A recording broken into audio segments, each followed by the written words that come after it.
do quinto ano, tudo bem com vocês? Eu sou a professora Santina, como vai? Vocês passaram bem essa semana? Eu espero que sim, não é? Vamos estudar ciências mais um pouquinho? Vamos lá, hoje é a nossa aula número 20, já pensaram? Mas antes de começarmos, vocês já sabem, não é? Já lavaram as mãos? Eu espero que sim, vocês já sabem.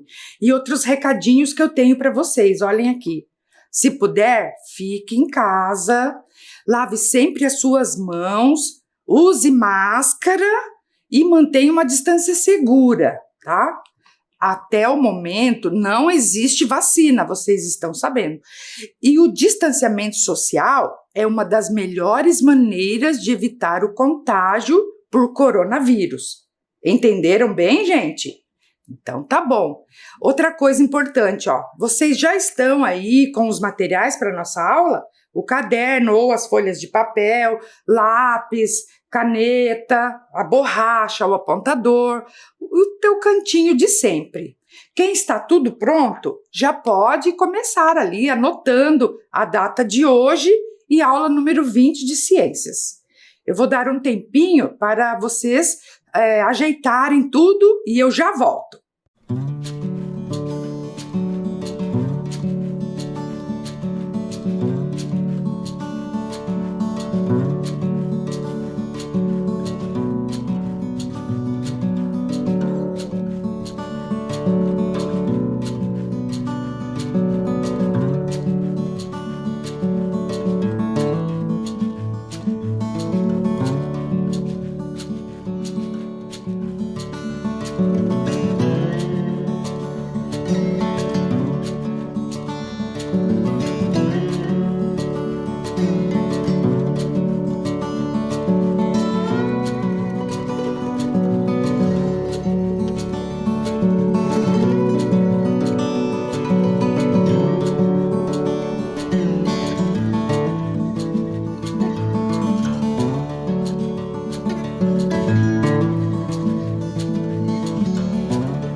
E aí, estão prontos para começar a nossa aula?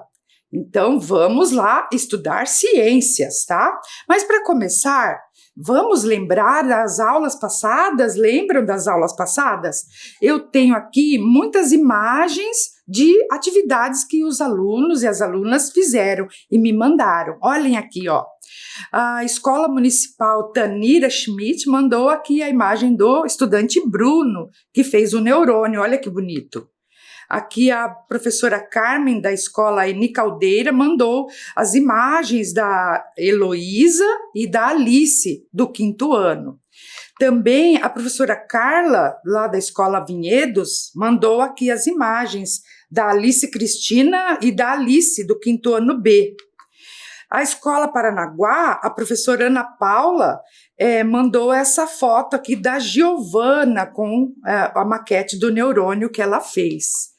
Aqui da escola São Mateus do Sul, a professora Fernanda mandou várias imagens. Olha aqui, da Ana Luísa, do Carlos, da Maria Eduarda e do Cauã, que fizeram ainda lá o sistema esquelético, lembram? Também aqui, gente, eu tenho lá da cidade de Castro, que estão assistindo às nossas aulas, da Escola Municipal Estação do Tronco, os desenhos e as maquetes do estudante Lucas, do quinto ano. Olha que bonito, ele fez o sistema nervoso, o sistema urinário e o neurônio, não é? Que bacana, né?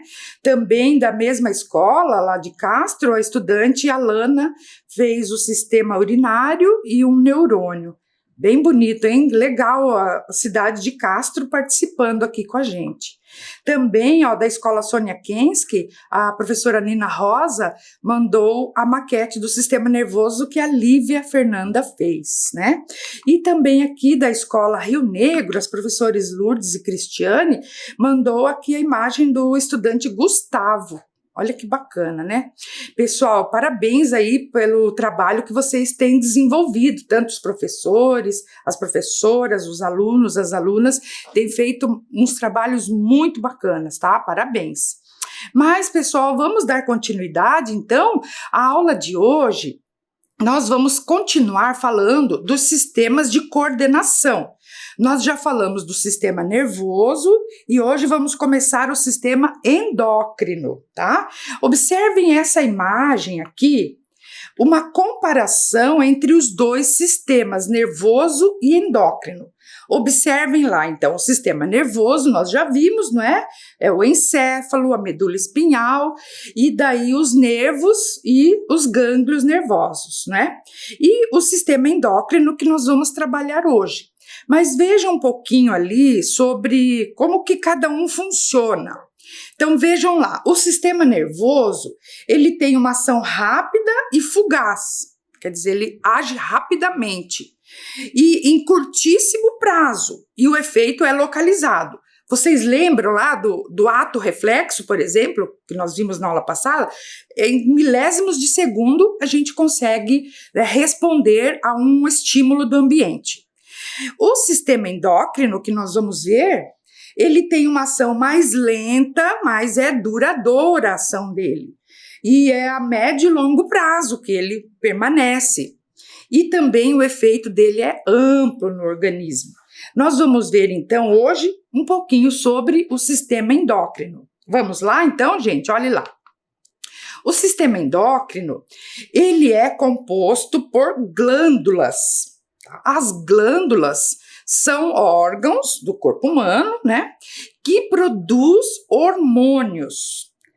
Hormônios são substâncias químicas que são lançadas diretamente no sangue e desencadeia também uma resposta a um estímulo, tá? Vou mostrar para vocês agora, então, quais são essas glândulas e vou comentar um pouquinho de algumas sobre quais os hormônios que elas produzem, tá? Então, observe essa imagem aqui. Então, nós temos muitas glândulas. Então, vamos começar ali, ó. A hipófise, vocês estão observando ali a hipófise que fica lá dentro da cabeça, no meio dos dois hemisférios. A tireoide e a paratireoide, que fica no pescoço, atrás ali, né, da traqueia, vocês lembram disso, da traqueia.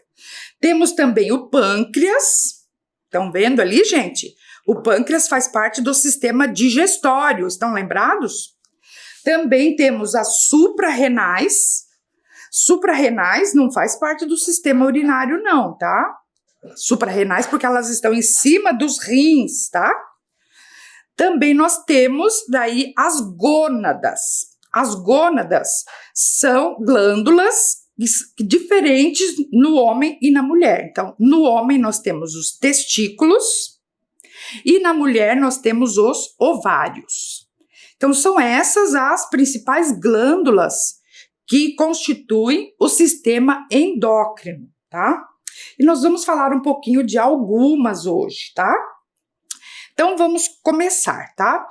Você sabia que enquanto nós estamos realizando as atividades do dia a dia, por exemplo, eu estou aqui falando com vocês, vocês estão ali sentados, me ouvindo, ou escrevendo, ou brincando, ou comendo, ou até mesmo dormindo, todas as nossas células, os tecidos, os órgãos e os sistemas, eles estão trabalhando de forma que mantenha o equilíbrio lá do nosso corpo para que esteja tudo bem.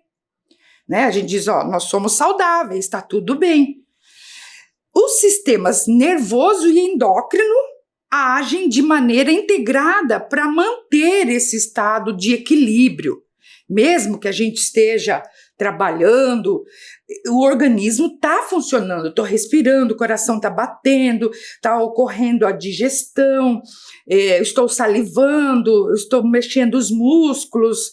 Isso tudo é coordenado pelos dois sistemas, o nervoso e o endócrino, fazendo com que o nosso corpo mantenha nesse equilíbrio, para que o corpo esteja sempre ativo, né, para responder aos estímulos do ambiente, se relacionar bem com o ambiente. Estão entendendo? Então vamos lá. Mas como que o organismo se mantém nesse equilíbrio? Como que acontece isso, né? Então prestem atenção aqui.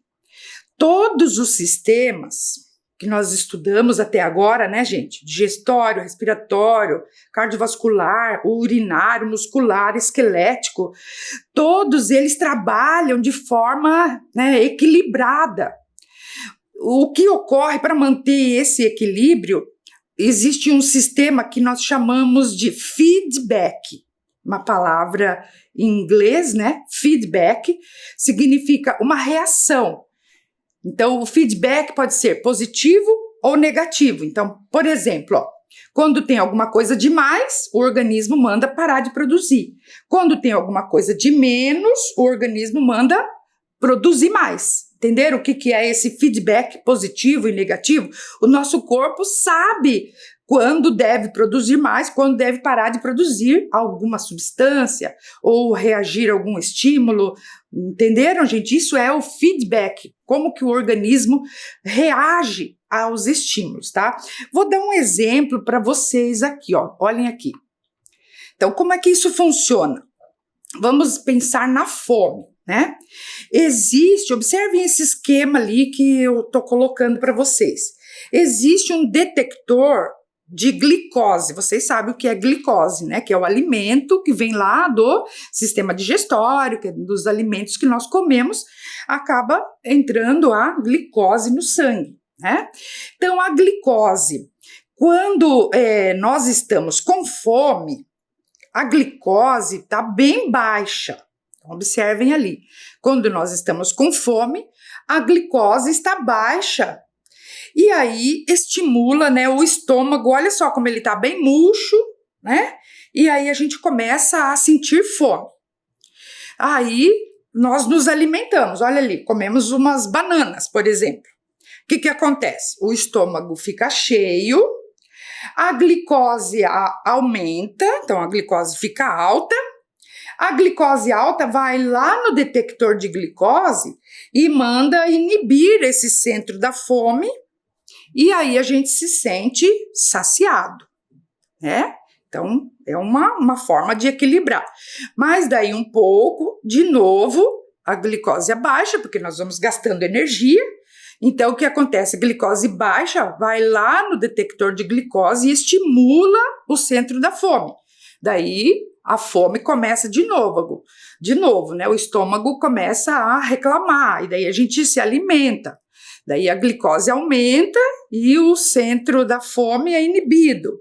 E assim por diante. Entenderam? Então, quando um aumenta, o outro diminui. Quando um diminui, o outro aumenta. Isso é como o organismo ele mantém esse equilíbrio, por exemplo, no caso da alimentação, a fome, não é? Tá certo? Entenderam isso, gente? Vou continuar aqui, ó. Quem controla esse nível de glicose ali, que nós falamos que tem um centro, né, que controla a glicose. Quem controla o nível de glicose no sangue é um hormônio chamado insulina. Vocês já ouviram falar da insulina, não é? Observem esse esquema aqui, então, que vamos falar um pouquinho sobre a insulina. Então, quem produz a insulina são algumas células do pâncreas, tá? Vocês sabem que o pâncreas faz parte do sistema digestório. Ele ajuda lá no processo da digestão. Mas também o pâncreas, algumas células do pâncreas produzem a insulina, tá? Então, a insulina é produzida pelo pâncreas e é jogado no sangue. As células recebem a glicose, né, do alimento e é usado pelo corpo para a produção de energia, tá? E o excesso também de glicose é armazenado no fígado. Vocês estão vendo ali, o fígado está junto participando. Quando o fígado ele está cheio de glicose, né? E o corpo vai gastando, a glicose vai diminuindo. A glicose diminuindo, começa a fome. De novo, não é? Vocês lembram lá. E aí, olha a balança ali. Então, começa tudo de novo. A fome, aí nós nos alimentamos, a refeição eleva a taxa de glicose no sangue e estimula o pâncreas. O pâncreas produz insulina, a insulina vai para o sangue daí, a glicose fornece energia para as células, o excesso vai para o fígado e a glicose diminui, daí começa a fome de novo, aí nós nos alimentamos, aí o pâncreas libera a insulina e aí vai, né, esse ciclo. Então, quem controla a quantidade de glicose no sangue é um hormônio chamado insulina, que é produzido pelo pâncreas, tá? Que tem algumas células que funcionam como uma glândula. Entenderam, gente? Então, tá joia, vamos continuar. Quando esse sistema não funciona, acontece, né, esse sistema que eu tô falando para vocês, acontece dele não funcionar direito, tá? Principalmente no caso da insulina, tá? Em algumas pessoas, essas células do pâncreas que produzem a insulina, elas não funcionam, produzem pouca insulina ou não produzem insulina. E aí o que acontece? A glicose fica no sangue e, ao invés de ser, né, usado como energia, ela fica armazenado lá no sangue e aumenta a quantidade de glicose no sangue. Isso é característico de uma doença conhecida como diabetes tipo 1, tá? A diabetes, então, é uma doença que é caracterizada principalmente pelo excesso de glicose no sangue, pela falta de insulina produzido lá pelo pâncreas, tá?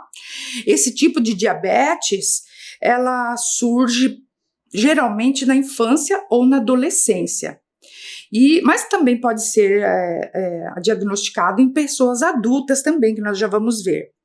E essa doença tem que ser tratada com insulina, tá? Existe muita tecnologia a respeito do tratamento da diabetes tipo 1, certo?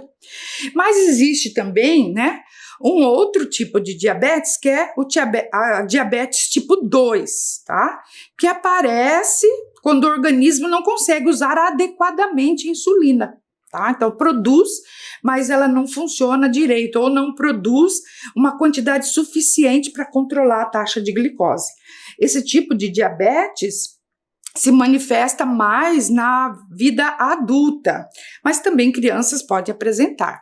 E dependendo da gravidade, às vezes só o controle da alimentação ou a atividade física pode ajudar a controlar. Vocês estão vendo, pessoal, como que é importante a gente conhecer as glândulas e os hormônios, né, para conhecer melhor o funcionamento do nosso corpo. E tem um videozinho, vocês lembram, né, a Universidade das Crianças, é aquele site que tem algumas animações bem legais, tá? E tem lá um vídeo que se chama De Onde Vem a Diabetes? E ela explica direitinho, vocês se lembram, né? Uma criança pergunta e a cientista responde. De onde vem a diabetes? Vamos assistir então ao vídeo?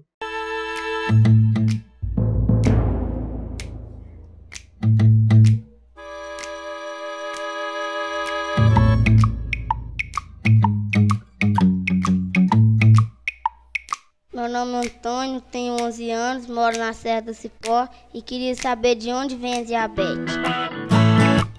Antônio, fazer xixi toda hora, ter muita sede e cansar-se facilmente são sintomas que podem aparecer em quem tem diabetes.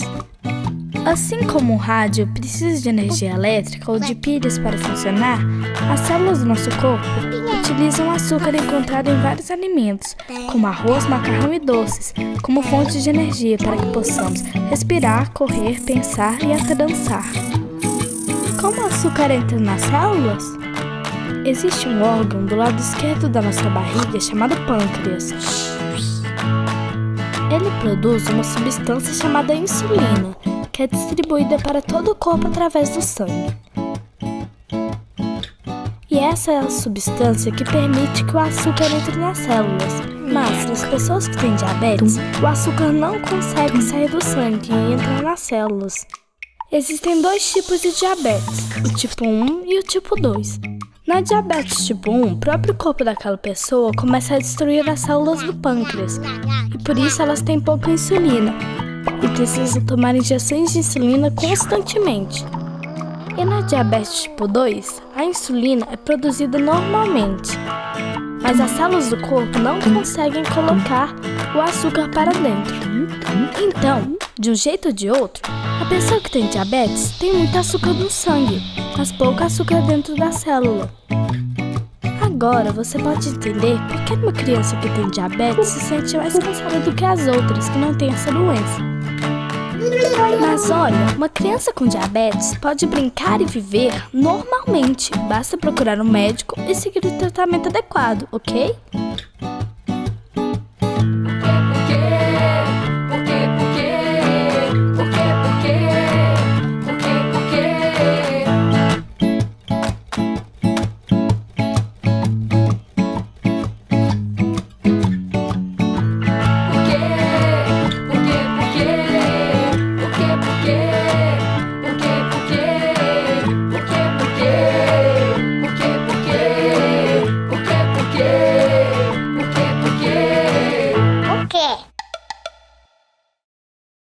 E aí, gostaram do vídeo?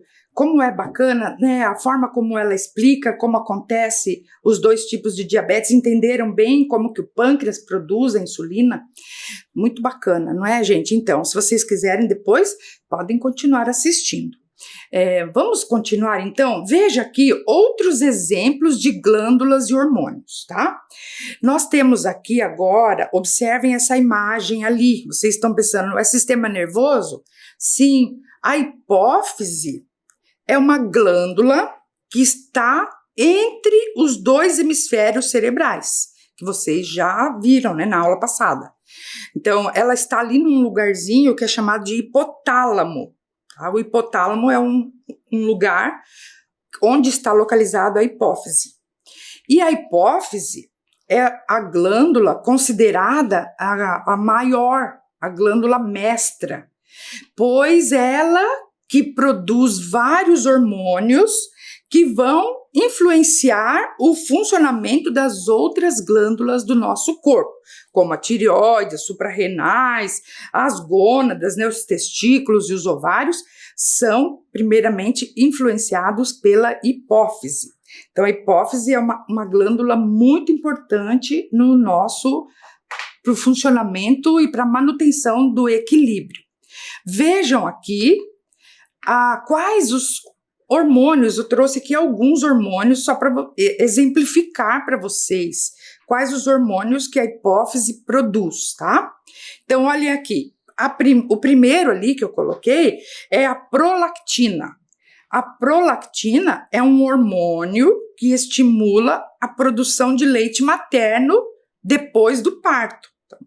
Logo após o parto, então a mãe começa a produzir o leite para amamentação.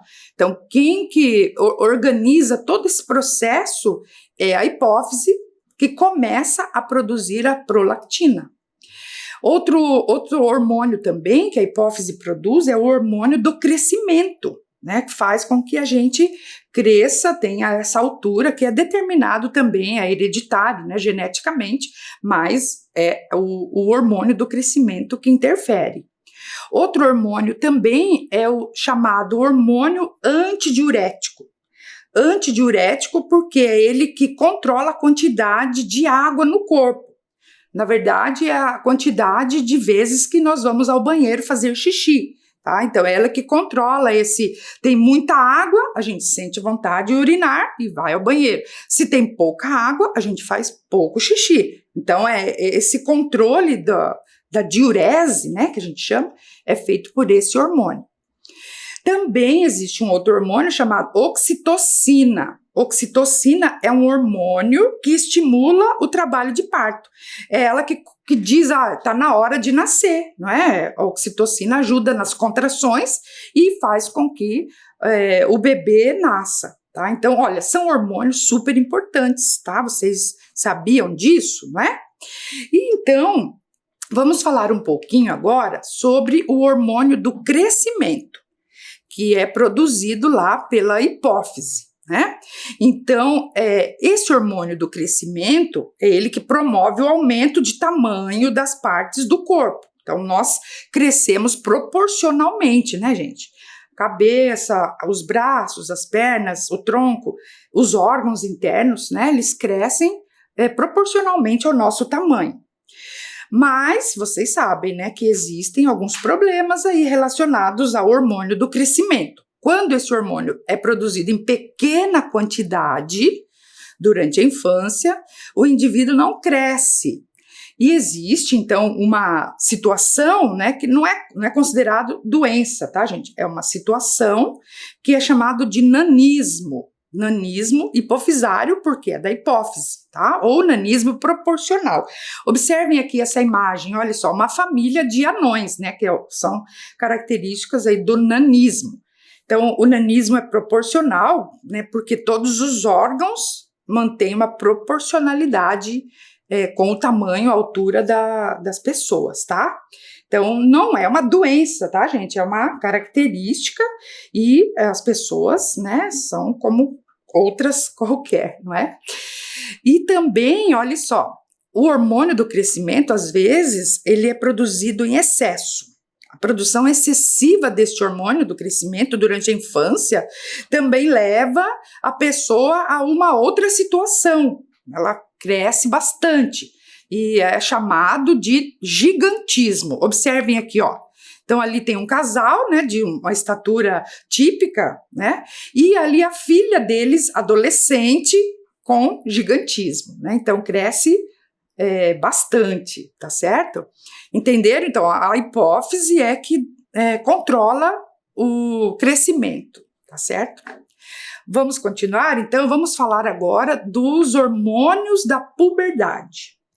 A hipófise também produz hormônios que estimulam as mudanças no corpo de meninos e meninas, tá?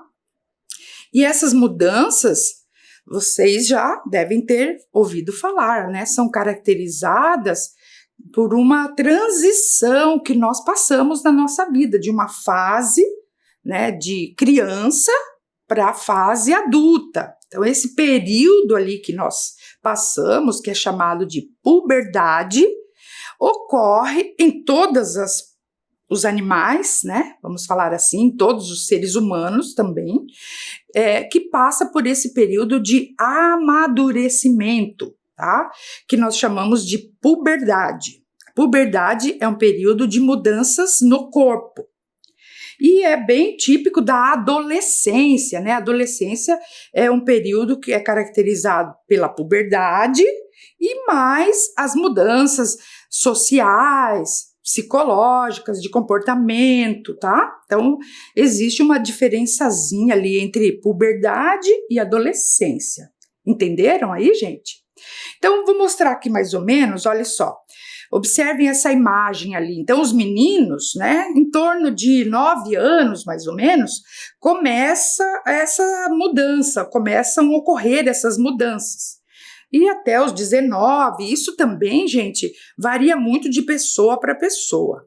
As meninas começam um pouquinho antes, né, em torno dos 8 anos, mais ou menos até os 19 anos, essas mudanças vão ocorrendo gradualmente, né, no corpo de meninos e meninas, fazendo com que eles se transformem em homens e mulheres, né, adultos, ok? Vamos lá. Vamos ver como que ocorrem essas mudanças, tá? Estão entendendo? Estão acompanhando, gente? Vamos, então, aqui, observem esse esquema, tá? Olhem ali. As mudanças começam lá na hipófise, lembram? Então, lá na cabeça. Então, quando o corpo da criança está pronto para entrar na puberdade, o hipotálamo, né, que está lá junto com a hipófise, que eu falei para vocês, ele libera um hormônio, tá? Esse hormônio vai lá na hipófise e manda produzir 2 hormônios, tá? Que é chamado de LH e FSH. Não se preocupem com esses nomes, tá? Mas só para vocês entenderem o mecanismo. Esses hormônios da hipófise, então, vão lá nas gônadas. As gônadas são as glândulas sexuais. Então, nos meninos são os testículos e nas meninas são os ovários. Então, os hormônios da hipófise, o LH e o FSH, mandam lá para os testículos e para os ovários, e eles começam a produção dos hormônios que vão provocar as mudanças no corpo, tá? E determinam, então, as características sexuais de meninos e meninas, tá? As mudanças que ocorrem no corpo durante a puberdade, então, são provocados por esses hormônios que são produzidos nos testículos e nos ovários, que são hormônios diferentes. Vamos ver quais são, então, esses hormônios e quais são essas mudanças? Olhem aqui. Observem esse esquema ali, então, que vai explicar um pouquinho, né, como que acontece. Então, as meninas entre 8 e 13 anos, mais ou menos, começam as mudanças, provocada pelo hormônio que é produzido no ovário, que é o estrógeno. Estão vendo ali? Os hormônios femininos são 2, né? O estrógeno e a progesterona, e o hormônio masculino é a testosterona. Então, vamos ver lá. Nas meninas, então, esse hormônio, o estrógeno, provoca, então, por exemplo, né, o aparecimento de acne na pele, né, pode ser no rosto, nos ombros, nas costas, também o desenvolvimento das mamas, surgimento de pelos pubianos e pelos nas axilas, o aumento do útero, o contorno do corpo, né? O quadril ele fica mais largo e a cintura mais afinada, mais estreita, e começa em torno dos 12, 13 anos, isso varia também de pessoa para pessoa, o início da menstruação. Nos meninos, o hormônio testosterona também vão provocar as mudanças, que é o aparecimento de acnes também, né? O aumento da laringe. A laringe, ela engrossa, muda o timbre da voz. Também aparecimento de pelos pubianos, os pelos faciais, né? A barba, e também nas axilas. Desenvolvimento maior, né? Dos músculos, aumento do pênis, da próstata e da vesícula seminal, que são órgãos produtores do sêmen, e a primeira ejaculação, que é a liberação do sêmen, né, para fora do corpo. Então, gente, observem bem esse esquema. Isso é muito importante que vocês conheçam o seu corpo, tá? E eu gostaria que vocês anotassem, então eu vou dar um tempinho para que vocês anotem essas mudanças que ocorrem no corpo de meninos e meninas, tá bom? Anotem aí.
E aí, conseguiram anotar tudo direitinho? Vocês também podem pesquisar, né, nos livros de ciências, com a ajuda de uma pessoa adulta também. É importante vocês conversarem sobre isso.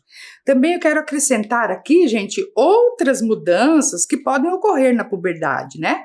Então, existe ali, observem, o estirão do crescimento, não é? Então, que é a fase em que ocorre uma aceleração no crescimento, o aumento da oleosidade da pele, por isso que pode aparecer as acnes. Também existe o aumento da produção de suor.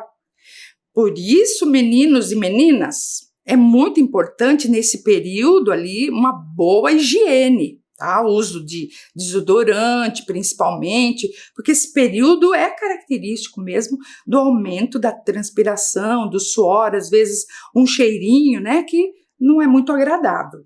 Muito importante, cuidado com isso.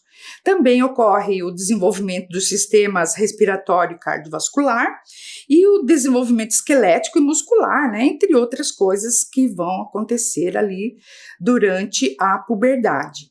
Eu trouxe aqui mais um vídeo da Universidade das Crianças que fala por que o corpo do homem é diferente do corpo da mulher. Vamos assistir ao vídeo?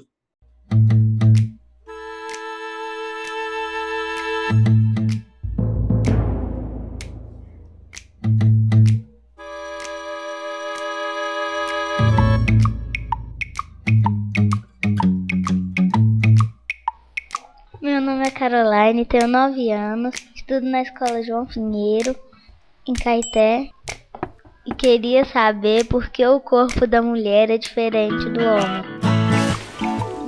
Se a gente olhar por debaixo da roupa, Caroline, é fácil perceber como cada corpo é diferente do outro, não é? E dentro de cada corpo existem também várias diferenças. E por que existem essas diferenças?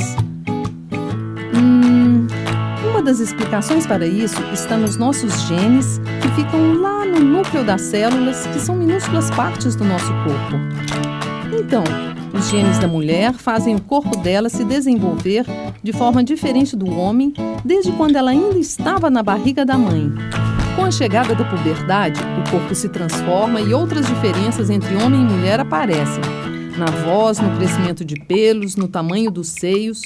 Isso tudo acontece, dentre outras coisas, por causa de substâncias chamadas hormônios, que são produzidas em quantidades diferentes no corpo do homem e da mulher. Mas espera aí, um homem é diferente de outro homem e uma mulher é diferente de outra, não é? De fato, isso acontece por causa da produção dos hormônios, do jeito como cada pessoa vive e de outras coisas importantes no desenvolvimento do corpo que são diferentes de um homem para outro e de uma mulher para outra. Sabe, às vezes nós ouvimos coisas como meninos usam roupas azuis, verdes e meninas gostam de vermelho e rosa. Meninos são bagunceiros e agitados e meninas são organizadas e tranquilas. Mas será que meninos e meninas são realmente assim? O jeito como cada pessoa se comporta, Caroline, é em grande parte aprendido, em casa, na escola, na TV, e é por isso que o modo de ser homem ou mulher muda de uma época para outra, de um lugar para outro e até mesmo de uma pessoa para outra. E o mais bacana disso tudo é que as pessoas não nascem prontas e cada um pode criar o seu próprio jeito de ser.